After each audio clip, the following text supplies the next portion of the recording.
Hello, everyone, and welcome to episode 10 of Outside the Letterbox. Today we're going to be discussing X-Men Days of Future Past, and first we're going to get to some film news and what we've recently watched, which is how our podcast usually works.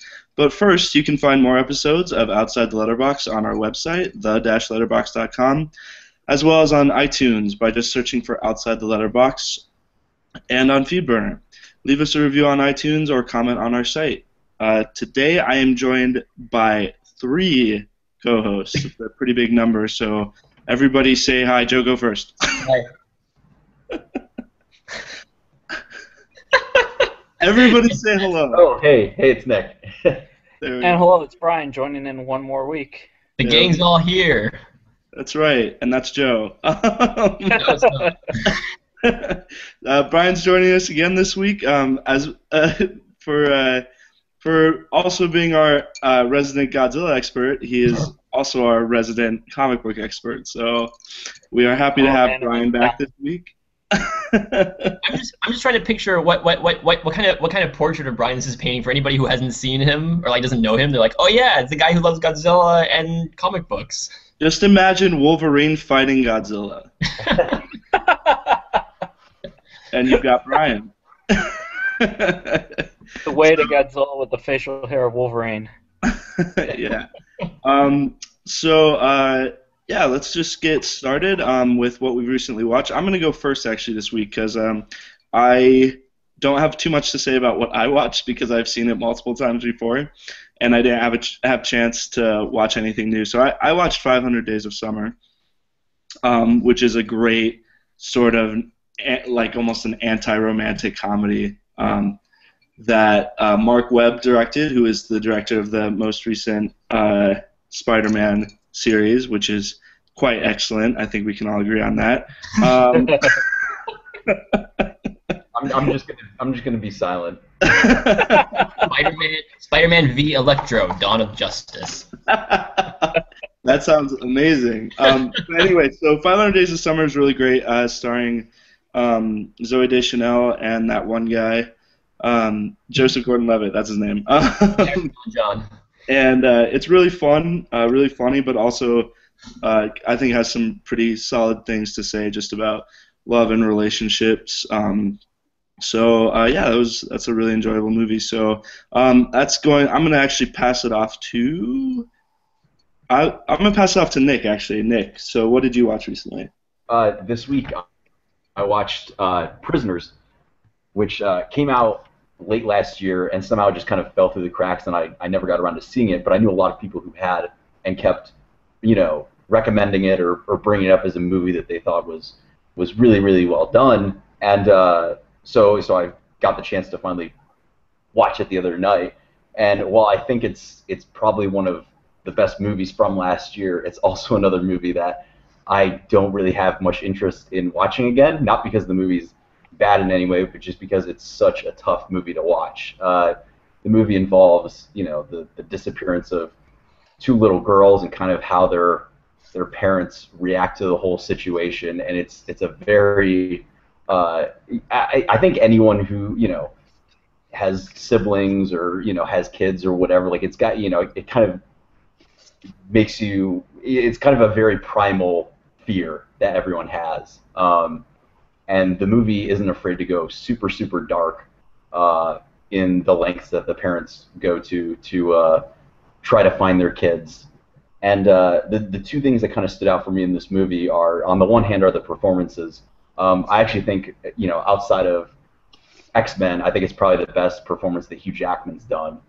And then on the other hand, there's the cinematography by Roger Deakins, which is just amazing. And there are a lot of really cool articles online that have kind of been dissecting it and going into all his different, shot choices and kind of the way he frames the movie.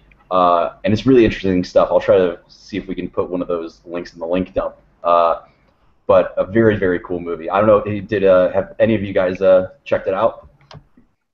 Yeah, I saw it in theaters, and I love the movie. I gotta disagree with you a little bit on just like its rewatchability. Like I would totally rewatch it again. It's not. I don't think it's it's more interesting in terms of like its story and in terms of like a character arc than say maybe this is this might sound bad, but than like 12 Years a Slave.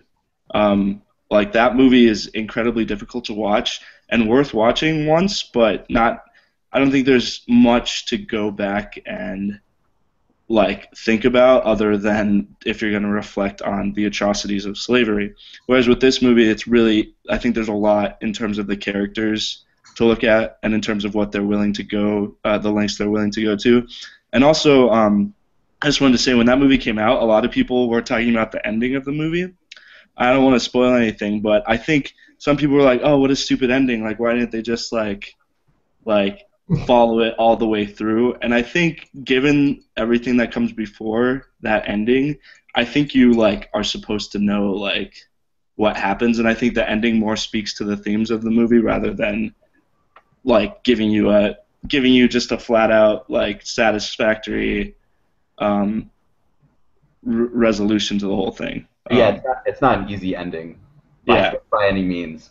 Yeah, I actually kind of gasped when it ended because I wasn't expecting it to cut off when it did. You know.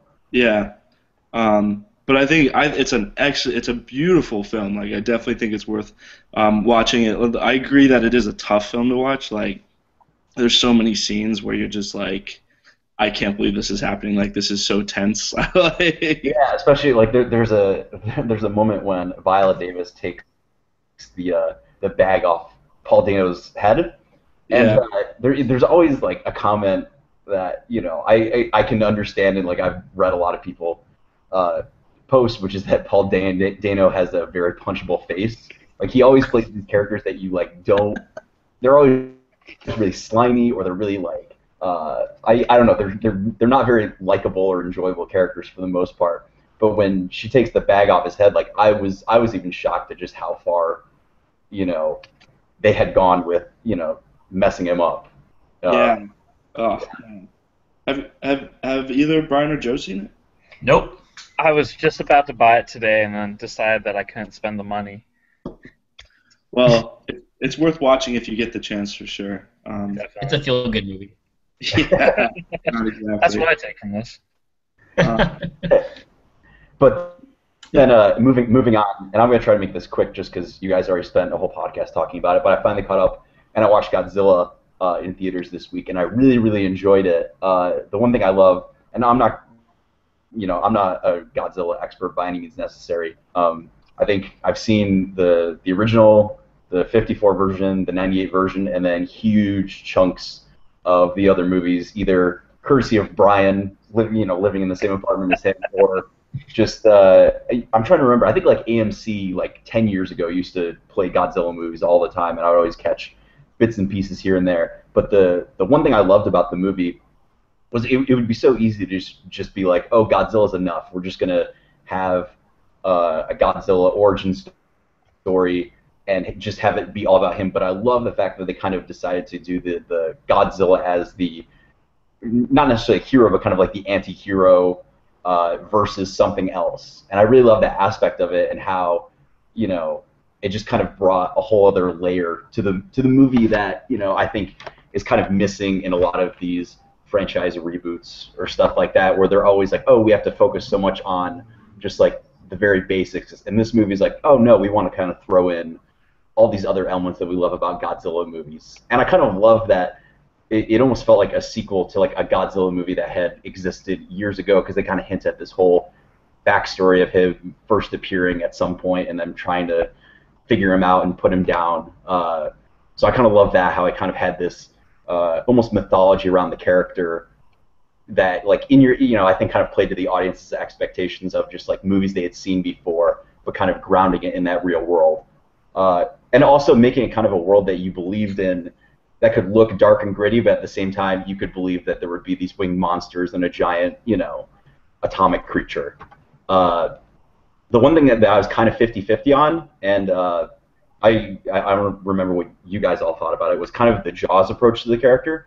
Not that I didn't mind like holding off on him at all. It just kind of felt like, even in like the final battle, it felt kind of choppy because they would just like cut away, not to, to me it felt like that third act should have just been like a whole uninterrupted brawl, as opposed to cutting back to Aaron Tyler Johnson, all the time.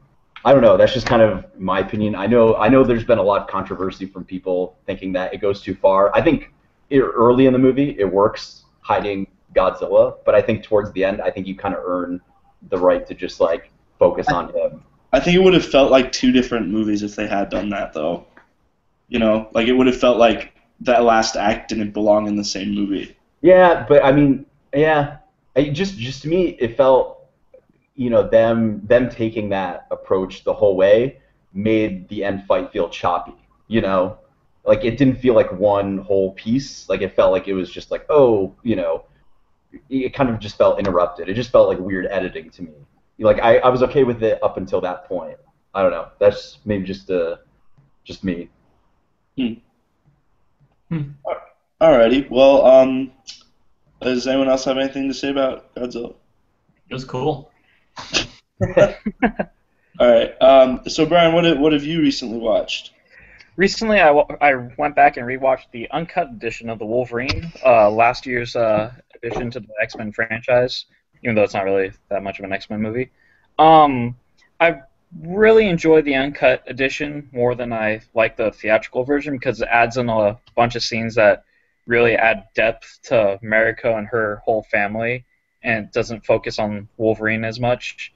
But other than that, it's kind of the same movie. They add in slightly more action and blood, so it feels a little bit like more realistic of a movie in some sense.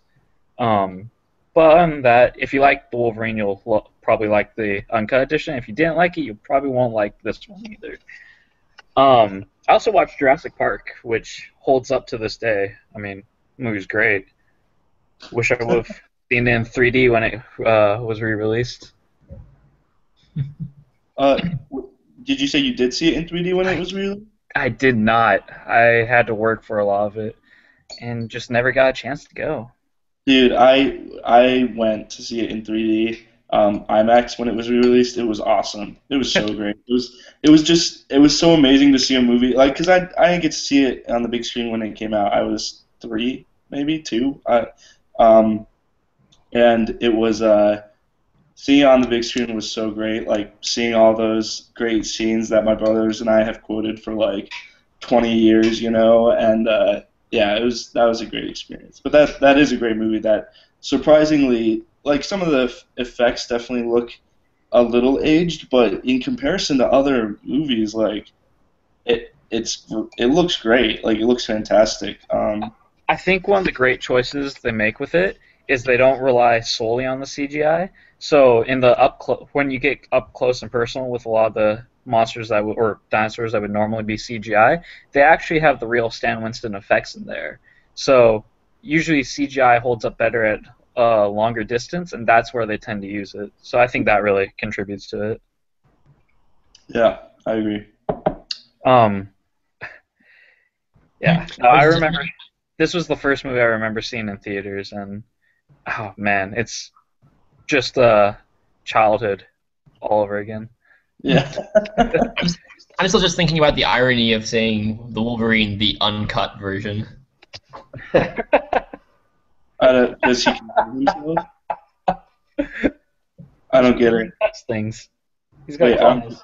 He has knives for hands. Oh, I don't like it. I don't like it, Joe. Just maybe if it was the dabbed edition. I bet I'd like the Wolverine, the director's cut or whatever version more than I liked the actual movie. Not that I disliked the actual movie. I mean,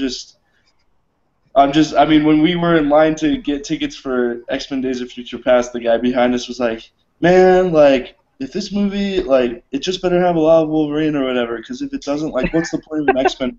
And that made me so sad, because, like, I like Wolverine alright, but he's definitely not my favorite X-Men. To be fair, that was the same guy who was seeing, like, 2 guys over from you in the actual movie. Was it the guy who was laughing like an idiot? Yeah, it totally was. That guy was driving me insane from, like, the moment he stepped behind us till the moment we were out of the theater. Guys. the metal detector didn't go off. Did you notice that? It wasn't there for our post movie conversation, but that was pretty funny. We'll come back to that. Yeah. All right. So, Joe, what have you watched recently? Just real quickly, I got two movies I want to mention. First off, I watched a lesser-known Mel Brooks movie called High Anxiety, which is basically Mel Brooks riffing Alfred Hitchcock, basically. And it's funny. It goes through a lot of. What I appreciate about this one is that not only does it make fun of individual scenes from Hitchcock movies, like the psycho shower scene or the birds, the scene where Tippi Hedren is running away from the birds, as they're landing on the playground behind her. They make fun of all those scenes, but just kind of the style of it in general. Mel Brooks has always been really good at this, like in when he did Men in Tights or Spaceballs and that kind of stuff, is making fun of the way the movies are shot. I mean, like a lot of the camera angles in this movie are shot like a Hitchcock movie, but it's with these comedians kind of grimacing at the camera and doing all this goofy stuff. So that was really interesting. I want to learn more about Mel Brooks and kind of his attitude towards Hitchcock, because I wouldn't be surprised if he's a huge fan of Hitchcock and just kind of studied his movies a lot, because this movie really feels like it's made from a guy who has a genuine love for the director. I also, whenever I think of it, I can't help but think of I think it's a story I heard once that Hitchcock actually wrote a joke for the movie that didn't make it into the final cut, where a guy is running to catch a ferry, and it's only a few feet away from the ferry dock, and he jumps and he just barely makes it, only to find out that the ferry is coming in towards the dock, not taking off from the dock. So I was always really sad, but then I was thinking about it, I'm like, there isn't any scene where they would have put that in the movie, because there's no scene like that in the movie, so I don't know where they would have put it, but it just would have been funny, I think, if they could fit a joke written by Hitchcock into the actual movie. Nice. Another movie that I watched this week is Joe's cult classic of the week, I guess, is a movie called Ricky O, The Story of Ricky. This movie is known as it's an Asian action movie. I say action loosely. It was made in, I think, 91, maybe the late 80s.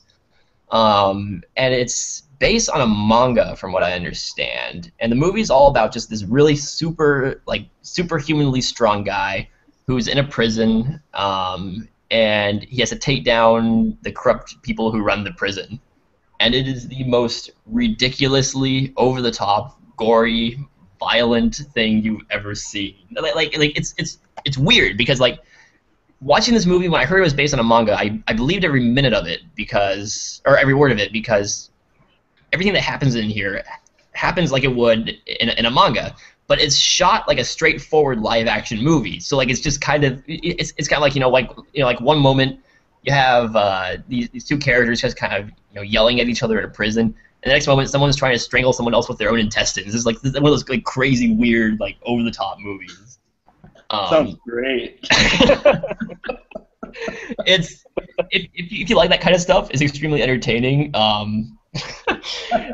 It's the best is to show it to someone who's never heard of it and doesn't know anything about it, and then watch their reaction, like I did the other night. Who did you show it to? I showed it to Nate Stone. He knew nothing about it. Oh my gosh. So it's kind of cruel and unusual, but it's a cult movie. I put it in the same league as if you like stuff like the Evil Dead movies, or if you like kind of this stuff like maybe I would say like Chud or something really obscure like that. You might have fun with this one. It has its own cult following. No one's really ever heard of it, but it's just kind of a bizarre, over the top, crazy, kind of fun but ultra violent movie. Nice. And watch it dubbed in English if you can. It's a lot a lot funnier that way. Wait, Brian, did you watch it with Joe? I did. It wasn't my first time, but it's a pretty hysterical movie under the right circumstances. This is the second time I've seen this one too. If you have a sense of humor for that kind of stuff, it's really, really funny. Nice. All right. Well, that's going to conclude what we've watched recently. Our next section, we're going to talk about some film news from this past week. We got a just move through this kind of quickly so we have enough time to talk about X-Men. But Nick, I think you're going to start off for us, right? Yeah, so this week, sadly, we lost another icon in Hollywood, cinematographer Gordon Willis, who worked on such films as the Godfather trilogy and a lot of Woody Allen's movies in the 70s and 80s, particularly Annie Hall and Manhattan. He was nicknamed the Prince of Darkness because his movies, he would always shoot him, with as little light as possible. Among the many battles that Francis Ford Coppola fought on making the original Godfather was trying to keep the films that Paramount didn't go in and try to brighten the film up. He, fought time and time again to preserve Gordon Willis's look on the movie, which is very iconic to this day. The kind of dark orange hues, that you find throughout that trilogy. And again, like many other people, he was kind of recognized late in his career. He wasn't nominated for an Oscar until 1984 with Woody Allen's Zelig, and then again a couple years later for Godfather Part 3. But I think looking back on his work, Godfather Part 1, Godfather Part 2, Annie Hall, Manhattan, like all of his best work was well before that. So it's sad to see him go. He hadn't worked in the past 15 years, but he's definitely an icon of cinematography. Yeah. That's going to bring us to our next news story, which is a bit of a brighter note, at least, especially in my opinion.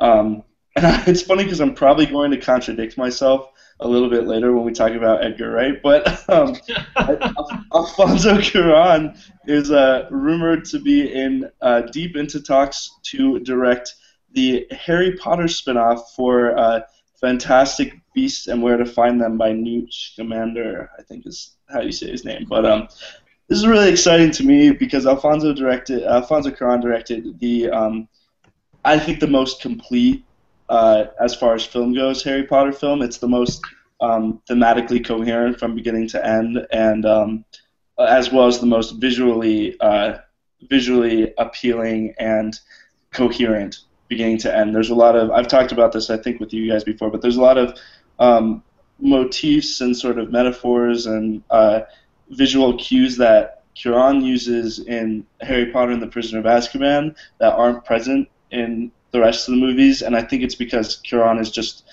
he's a director that seems to have more of like a vision when he goes about directing a film rather than like a complete vision, rather than somebody who's sort of trying to hit all the beats of a Harry Potter movie, if that makes sense. So he's deep in talks to direct at least the first of the trilogy of spin-off films.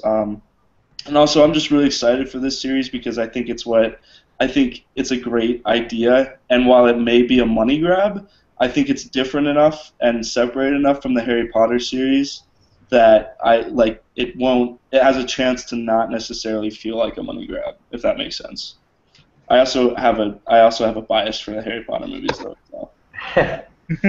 Yeah, it's kind of weird because as much as I would agree with you that Alfonso probably did the best job directing any of the Harry Potter movies, but it is kind of interesting, especially coming off Gravity, that he can do any movie he wants to. So it's interesting that he might be going back to a franchise he already worked on, which I don't have a problem with. I just think it's kind of a different trajectory than most people do after. But a franchise he wanted to come back to. It's true. Yeah, he did talk about a lot of times wanting to come back to do one of the sequels. But he obviously he went on to do Children of Men, and I know his relationship with David Heyman and J.K. Rowling is still excellent. I mean, Heyman produced Gravity, so it's just really exciting to see. And while you guys might disagree, but it's exciting to see him be able to maybe be doing a piece of work in a world that is still kind of like an original. It's still kind of like an original story, because it's not. While it is based loosely on that book, Fantastic Beasts and Where to Find Them. If you guys have read that book doesn't have a story. It's just like descriptions of different animals. Yeah, it'll very much be its own thing. Yeah, and it's set like 70 years before Harry Potter in New York City. That's awesome. But anyway, who wants to talk about the next story? I can't. Well, We're gonna you give it want to Brian. to tag team it, Nick? Okay. Yeah, you can go. Our next subject would be Batman v Superman: The Dawn of Justice is the new announced title for the Batman vs Superman movie, and I just have to say that's a fairly silly name. Is it as silly as X-Men Days of Future Past, though? I'm just kidding. To be fair, they're kind of stuck with that title. Chris Claremont dropped that one on them back in the 70s or 80s, whenever that came out. I don't know. Yeah, It feels like superhero movies are getting. Some of them are getting more serious. Some of them are getting more silly. No matter what, their titles are definitely getting sillier. I personally, I mean, like, I know everybody's giving this title crap. I kind of like that it's kind of silly. I mean, like, no matter how, like the movie may be serious and may be silly, whatever. I'm just happy that we can live in a world where there's a movie called Batman v Superman: Dawn of Justice, and it could very well turn out to be a very competent movie. Yeah, I mean, it is true that the title isn't necessarily a reflection of what the quality of the film was going to be. But that being said, the title is still very awkward. I mean, it's like I just don't get what the point of having the subtitle is. Well, Because you think like calling a movie Batman versus Superman would be enough to like get people in. or just call it Dawn of Justice. Yeah. Or just throw out all subtlety and be Dawn of the Justice League.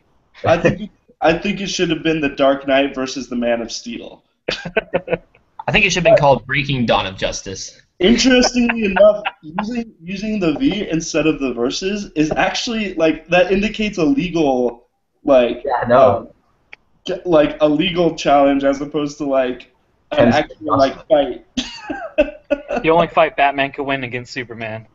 Right, this is gonna be a battle fought in court. That's what everyone really wants to see. No guys. It's called Batman 5 Superman. It's really a sequel that we didn't know that existed. Well, it's interesting because maybe I wonder if Snyder like tried to choose that on purpose to indicate that maybe it'll be more of a battle of philosophies rather than a physical battle. If you know what I mean. Yeah. So much silence. I don't think they put that much thought into it. I like how the title basically implies that before this movie was made, justice did not exist. Yeah, and that the name Superman has appeared in the Zack Snyder world. And does anybody notice that the Dawn of Justice comes after the Dark Knight? Oh. The night is always darkest just before the dawn, Joe. Don't you? Of justice. The Dawn of Justice. Imagine if they put that line in the movie. Remember, the night is always darkest just before the dawn of justice. Oh my gosh! I hope someone gets punched right after saying that. I feel like, have you guys ever noticed how there are like certain trends in titles, like certain keywords that pop up a lot? Like it seems like Guardians has been one for the past couple years, and now it seems like Dawn is now a new like keyword that starts popping up, just like returns or rises or Yeah, like that Twilight movie, Breaking Dawn. Yep, Dawn of the Planet of the Apes. Yep. Anyway, I think everyone also knows that saying Dawn of Justice is a clear pointer to the Justice League movie has it been officially announced that it's coming out after? Yeah. I think so. Sure. Yeah, so I think either we're in for something really awesome or really crappy, I think. I don't know that we get anything in between. I just can't wait to sit in the theater and see the words Batman v Superman: Dawn of Justice come up on the screen in the first few minutes. Yeah, no, if it's a wait, I don't remember if Man of Steel did it, but I know all the other Batman movies did. You might have to wait till the very end of the movie to see the title. It's gonna put it right before the end credits. The movie ends. You says Batman v Superman: Dawn of Justice. I remember making the joke after every Batman movie. Like as soon as the title came up, I'd been like, "That's what the movie's called." I've been waiting the whole movie for. Or guys, wouldn't this even be better if the movie opens and it goes Batman v Superman, and then the movie happens, and then the movie ends, and then it says Dawn of Justice. Oh my gosh, you're totally gonna do that, aren't they? Oh my goodness. Anyway, so the next news story, who wants? Joe, do you want to talk about? Oh no, Joe, you're taking the last one. Hey, can you talk about Guardians of the Galaxy? Yeah, so this past week, Marvel dropped a new, I think it's the final theatrical trailer before the movie will come out for Guardians of the Galaxy. And I don't know what your guys' reaction to the movie so far is, but I'm really excited for the movie. And I kind of love the biggest thing that I'm always taking away from these trailers is the soundtrack choices. To me, it's like a weird kind of family-friendly classic rock riff on like heavy metal, and just like that's kind of what I'm excited for. Is just kind of a sci-fi classic rock influenced romp with talking trees and talking raccoons. I think it'll be an interesting test for Marvel's brand to see how weird they can go without losing people. I don't think it'll bomb like some people think, but it'll definitely be interesting to see where it goes. Yeah. I can see for myself actually. I'm actually getting super excited for this movie. I don't remember the last time I got really like extremely stoked for a Marvel movie or a superhero movie. I mean, it's happened. I mean, like maybe like Avengers. Avengers as excited for that one. This one though, just seeing the trailers and seeing the tone they're taking for it, it sounds like it could be a really fun, kind of a unique movie in the Marvel universe. And the fact that James Gunn is directing it is just it's kind of a bold move. He's a director who he's known for making kind of these very adult, kind of grotesque horror comedies, I guess. He made Slither and Super. The fact that he's making a Guardians of the Galaxy movie, kind of taking his style but toned down, kind of slightly more family-friendly levels, looks like a lot of fun. Well, I gotta say, I'm really excited for the movie. And of course, I'm gonna be the naysayer here slightly. But the most recent trailer, which I was trying to avoid, I saw in theaters, and I like the more they release of the movie, the more I'm worried that it's gonna be less like what the trailers are showing and more just like a stereotypical Marvel movie. I am still really excited for it. But I'm worried, like you, Nick, you're talking about the soundtrack and stuff. I'm worried that that's going to be like one scene where we're going to get a sweet song, and then the rest of the movie is going to be like sort of a Marvel movie, like if Marvel had made Star Trek. So I guess that's just a minor concern, but I think we're all pretty excited for it otherwise. Yeah? No? Yeah. Come on, guys. No, knowing, again, knowing the director and what they've shown us so far. I mean, obviously, they might not. I mean, the entire soundtrack might not be like that. The fact that I mean, like the bits and pieces that we've seen of the characters just so far, even if the movie itself doesn't play up to the trailers, the fact that we're seeing an entire movie hanging out with these characters would be fun enough for me. Yeah, that's fair. I think I'm looking forward to the supporting cast in that movie more than the actual movie. I mean, Michael Rooker's in it. Desmond Houston's hilarious in the trailers. Glenn Close, looking like a Houdin. Yeah, those. I don't know what's up with those characters. I've never read the Guardians of the Galaxy comics, but those are interesting. All right, we gotta move us along. I have to move us along, and we all just need to move along. Move along. And that's we all just need to move past Thunderdome. What? Ah! All right, Joe, go ahead. What? This is your news story. Oh, Edgar Wright. Yeah, that's sad. He's not doing Ant-Man anymore. I'm gonna cry. Okay, that's it. Okay, wait. So, let me just say something, and bear with me, you guys. And this is what I meant by maybe contradicting myself with Alfonso Cuarón. But I'm wondering, would you guys rather have a Marvel Ant-Man directed by Joe Wright or Edgar Wright? An Edgar Wright movie? Well, so here's the interesting thing: is that with Edgar Wright out, like that's the whole reason the movie exists. Basically, is he went to Marvel and was like, "Hey, I would like to do Ant-Man," and like. But he did that a long time ago. Yeah, like 2006. This was even like pre-Iron. So like pretty much every time they've made movies, Like it's always been a potential movie to like happen either before the Avengers or like right after or whatever. So for me, like if it wasn't for the awesome cast that they have lined up at this point, I would have been like if this had happened like a year ago, I would have been like maybe just drop the movie.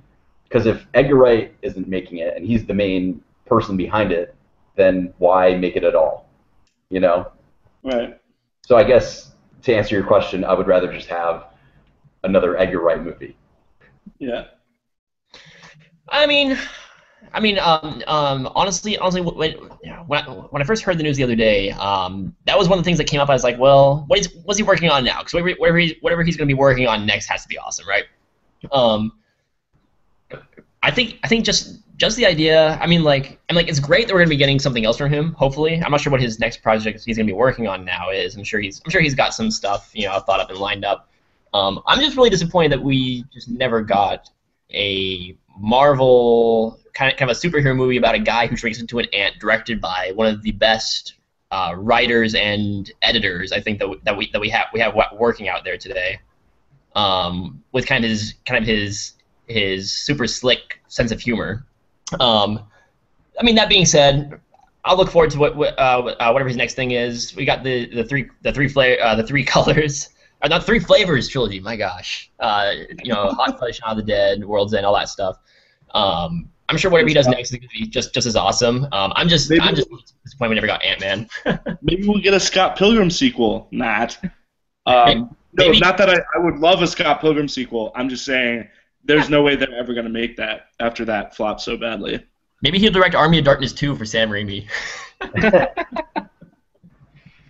All right, well, that's going to conclude our news segment for this week, which is going to bring us into our main topic of the week, which is Fox's X-Men Days of Future Past. But real quick, to each of you guys, I want to pose the question, do you guys enjoy the X-Men movies? Are you big fans, or are you sort of like whatever to them? Do you prefer other comic book series to them? What say ye? I wouldn't say that I'm a huge fan of them, but I certainly enjoy them a lot. I have no problems with them. I like some more than others. X-Men in general, I like it. Nice.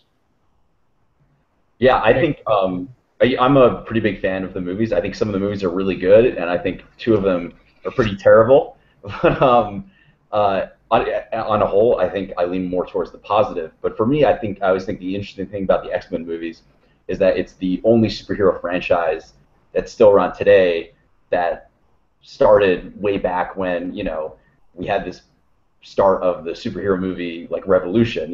X-Men 1 was one of the most influential superhero movies, and so it's interesting to see it transition, adapt, and kind of evolve to fit whatever the climate is of the industry. Like at first, they were into a trilogy just like everyone else was, and then they tried to do spin-offs, and then they were like, oh, we'll reboot, and now it seems like they're trying to go multiverse, kind of what like Star Trek and Avengers and all that stuff has done. So it's always been an interesting franchise to see, adapt. Yeah. So Brian, I think you're a pretty big fan, right? Yeah. Honestly, the first X-Men movie is kind of what brought me back into comic books and stuff. I had moved on to other things when I was getting a little bit older, and by that I mean like 10, 11. But honestly, some people who might call themselves bigger geeks than me, which there are none, but still, they might want to lynch me for what I'm about to say, but I would say X-Men is one of the few film franchises that transcends and is better than its source material when it comes to the comic book movies. And a lot of that has to do with Bryan Singer made a lot of changes in the first two movies to bring it back to the themes that Stan Lee originally meant for it.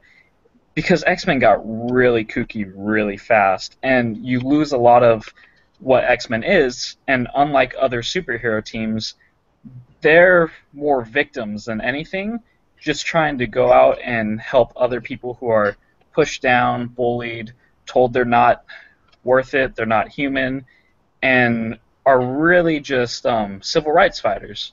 And I think the movies capture that better than the comics have for a long time. with the exceptions of a few great writers' runs like Joss Whedon and Grant Morrison. But really, these are some pretty solid movies, with the exception of X-Men 3 and X-Men Origins Wolverine. And initially, I was kind of sad when I heard they were doing Days of Future Past, because this signals to me that they're kind of buckling in and giving them the pressure to make the movies more like the comics. Yeah, well, I am a pretty big X-Men fan. I honestly, if I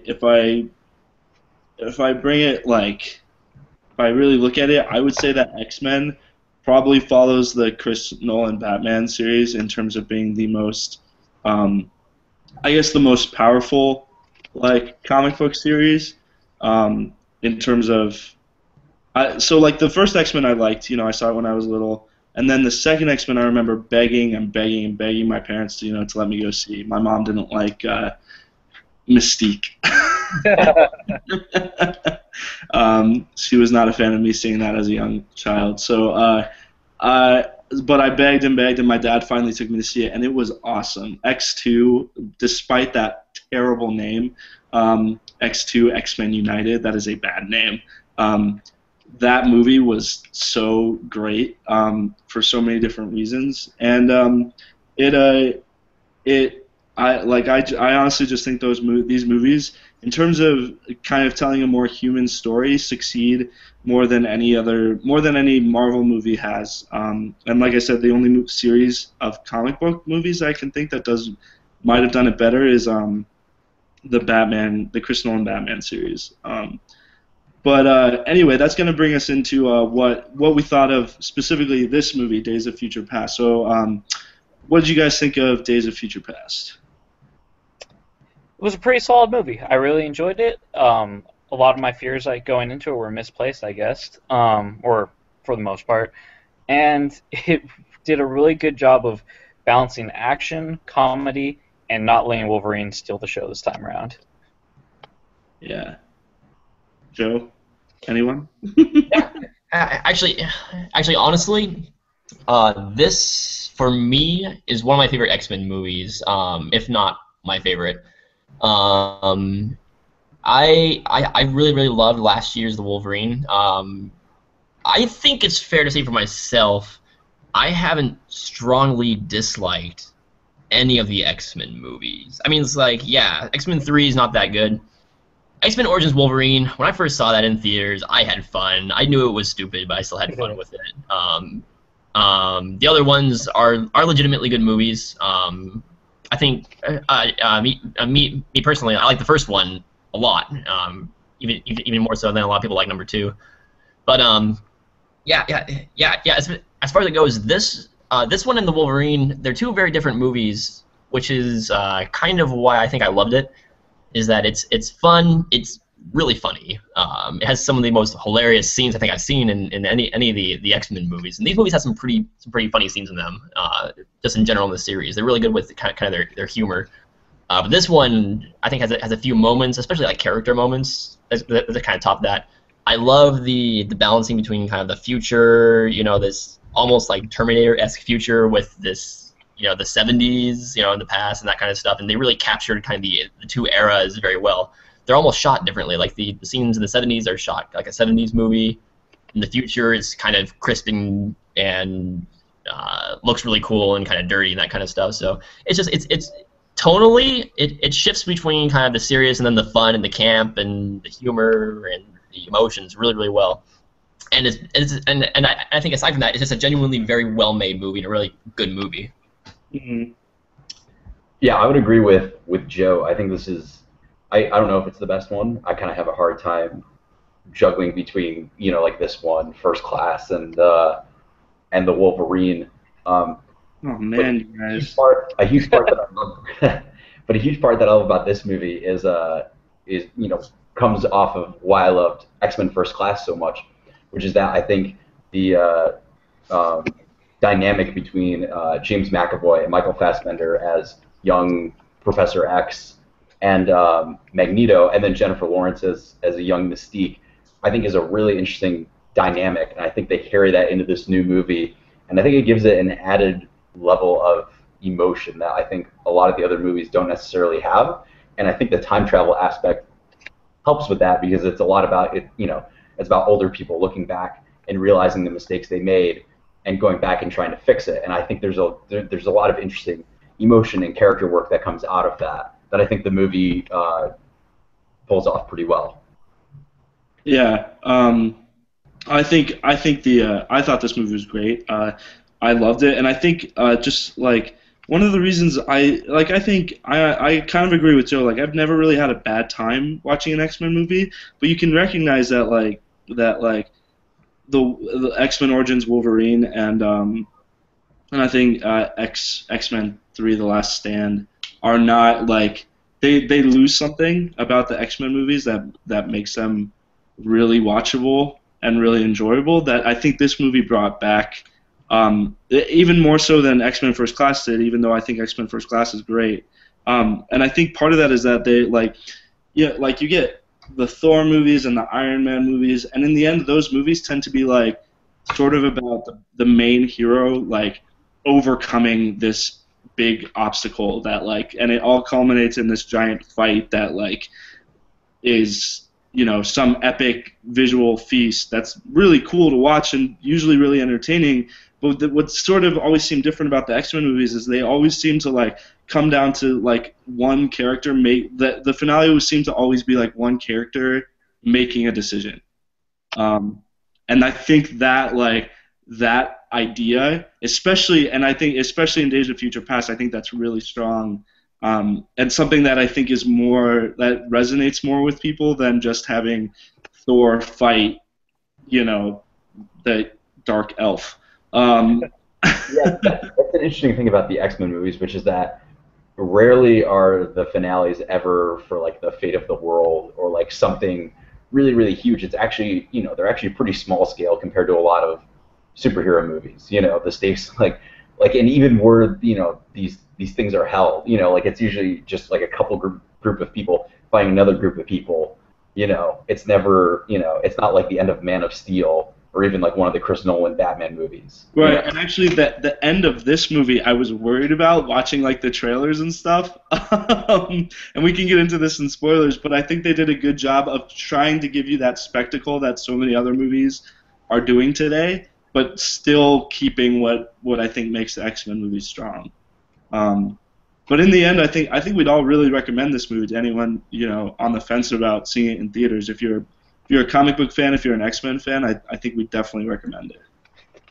Yeah, absolutely. Agreed.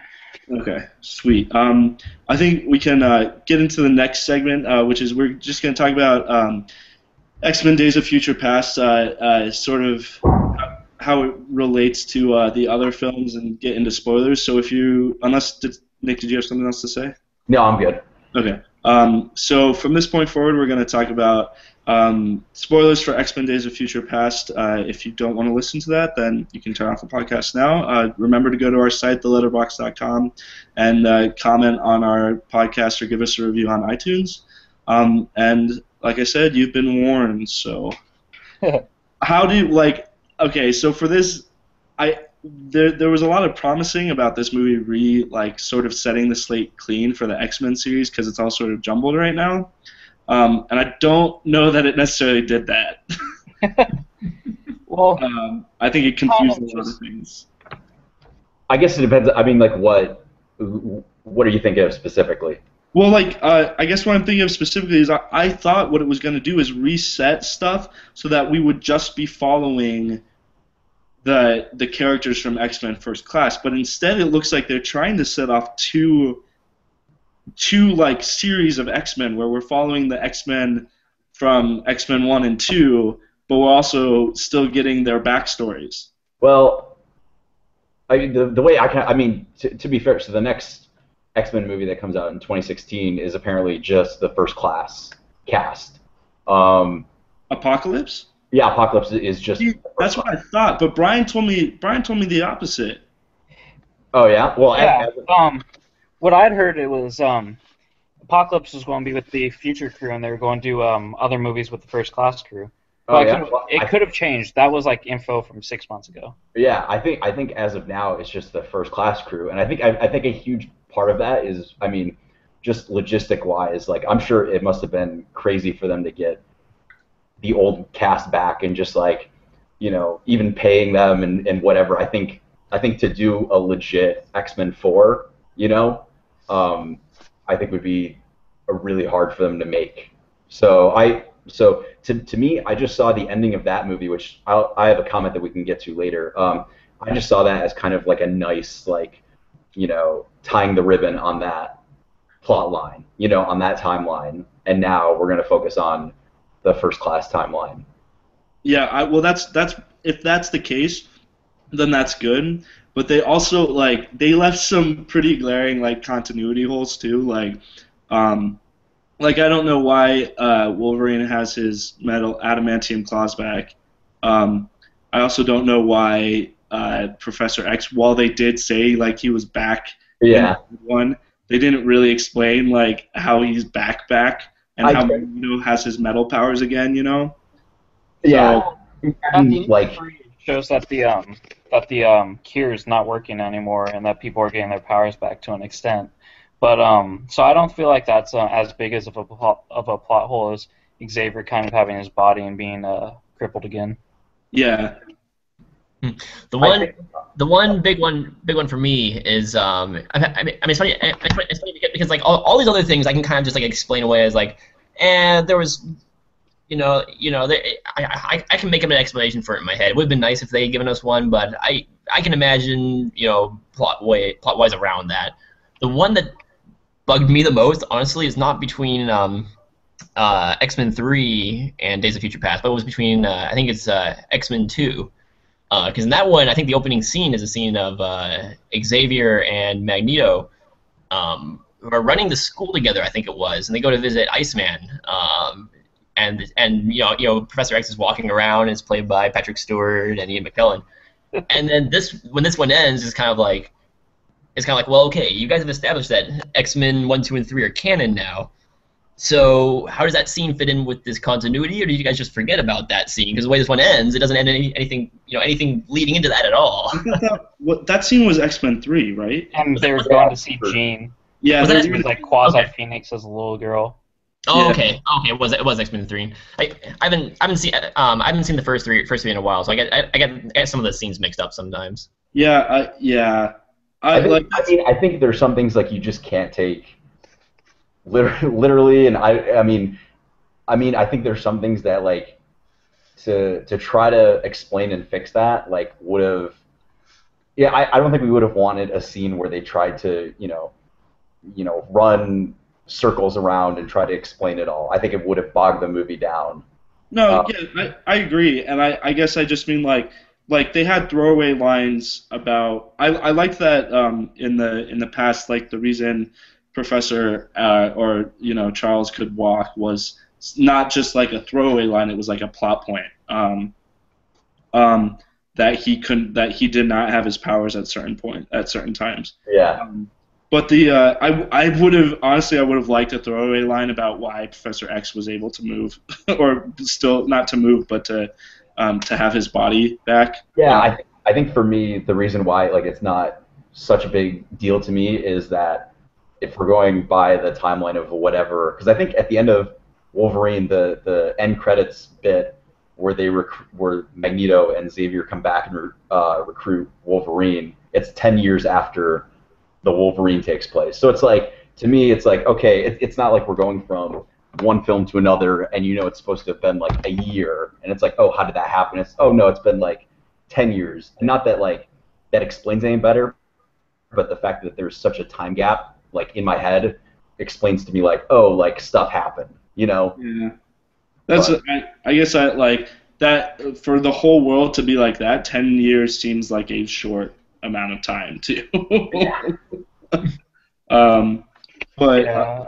I that doesn't change the fact that I still think just because the movies before did a bad job of setting up these characters to be in this movie, I don't think that changes the fact that I think this movie is one of the strongest X-Men movies. Yeah, and I think a huge part of that, and this is something I want to talk about, is definitely bringing Mystique's character to the forefront. Because in the original 3 movies, she's really just a glorified henchman. for Magneto, but in these new movies she's given a lot more depth. And I love that kind of the end of the movie entirely rests on her making a decision, you know? Yeah. Yeah.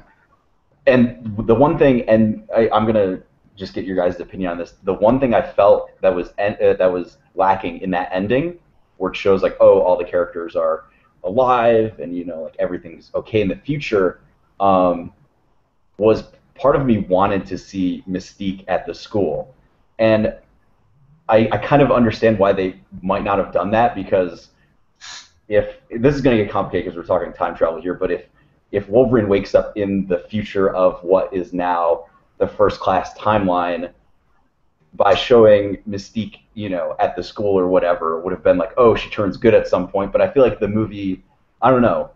I feel like that's such an important part of the movie that like I wanted to see that, even if it doesn't happen for her in the First Class timeline until years and years later. You know?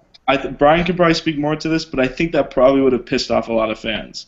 Yeah, what they're doing with her as is probably going to piss off a lot of fans who are like, Mystique should be just total bitch all the time. She should just be trying to stab everyone in the back and killing them. What's with this sweetheart stuff?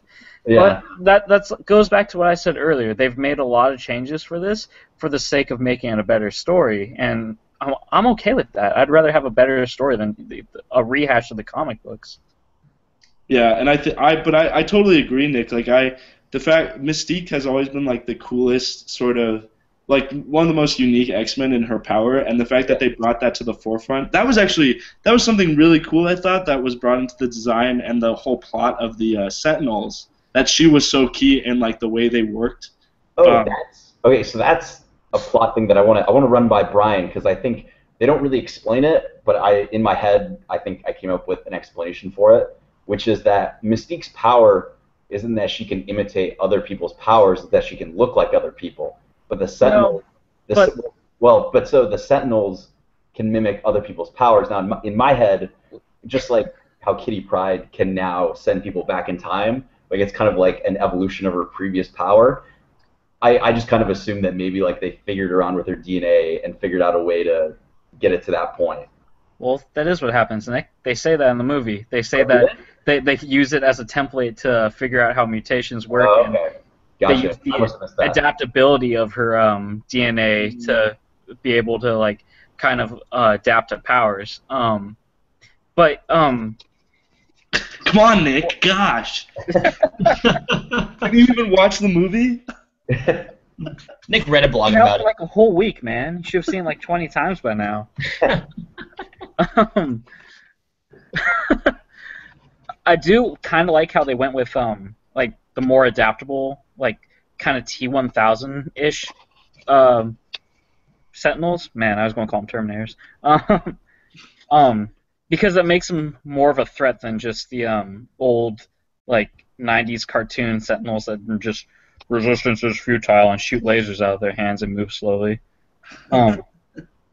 Yeah, these were based off the very cleverly or stupidly named Sentinel class from the comics called Nimrods, which were like unbeatable because they could adapt powers and stuff. Huh. I also thought, I don't know about you guys, but like in that opening to the movie when it's just the, I guess what is it? It's Kitty Pryde, Bishop, Blink. I don't remember who else, but like Warpath. Yeah, so the movie starts. The movie starts, and you kind of get this action sequence with them before Wolverine, Storm, and all those guys show up. And I almost would have been okay like following those characters. And I think that speaks a lot to just like the X-Men universe and how many different characters there are that you could follow really any of them and probably get an entertaining movie. Yeah. Yeah. Well, that's one of the great things about a lot of the X-Men movies. I mean, like the Wolverine is one of my favorites, but that one is really a Wolverine movie. But for a good chunk of the X-Men movies, I always felt like they're more ensemble films than anything else. And even like some of these side characters who don't get a whole lot of screen time. I mean, like for instance, by contrast, I love the Amazing Spider-Man, but Rhino was only kind of given a couple scenes as a nod. Whereas these other guys, they're given a little bit more screen time, not a lot, but they're given a little bit more screen time than the Rhino was. But you feel like they're their own characters that have their own significant part in the movie, aside from just kind of like what you see of them in there, Yeah. And I've always felt like the X-Men films in general just do that real well. They're not the Magneto movies or the Professor X movie or the Wolverine movie, even though it's kind of some of them do turn the Wolverine movie, but they're the X-Men movie, and they're multiple characters with multiple powers that are all interesting for their own reasons, Yeah.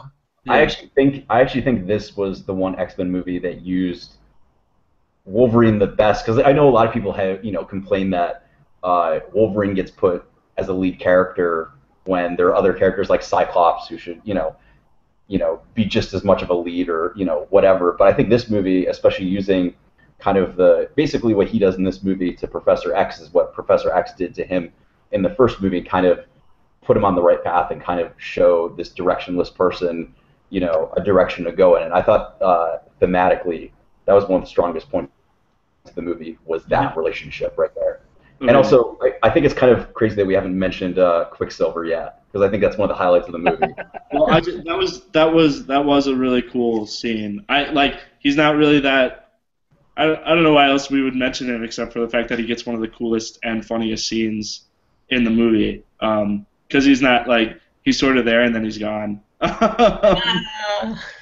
But yeah, no, that was definitely one of the coolest scenes in the movie. We gotta sort of wrap it up though. That's we are over our time or our target time. But I just wanted to say real quick too, that opening fight scene that you were mentioning, Nick, was surprisingly violent. Yeah, lots of heads and body parts getting ripped apart. Yeah. But anyway, so that was a nice sort of change from other superhero movies too, where you're getting something a little more oh shoot, Iceman's head just got torn off, and they can only do it because he's made of ice. Like Ricky O. Yeah. All right, so that's pretty much going to conclude our podcast for today. Brian, where can people follow you online? You could follow me on Filmburger1 at blogspot.com or at Gmail, or I don't know how this stuff works. Technology and I are friends. Plus the Twitter account that was mentioned last week, and Facebook. I think that's at Brian Watson 72. Yeah, something like that. Yeah. How about you, Nick? You can find me on Twitter at Shout92. And Joseph? You can find me at Credo Films at Twitter. All right, and you can follow me at PFDUDA on Twitter. And again, you can find more of our episodes as well as articles and film news on our website, the-letterbox.com. You can find our episodes of the podcast on iTunes by searching for Outside the Letterbox, as well as on FeedBurner. And what are we talking about next week? Do we have anything to talk about next week? A Million Ways to Die in the West comes out next week. And Maleficent. Oh. So I don't know. We'll figure something out. Yeah. So we'll probably be talking about one of those, or maybe we'll just maybe we'll have a showdown about Indiana Jones. Who knows? Indiana Jones, man. All right, that's gonna conclude it for this week. We'll see you guys next week. Bye, guys.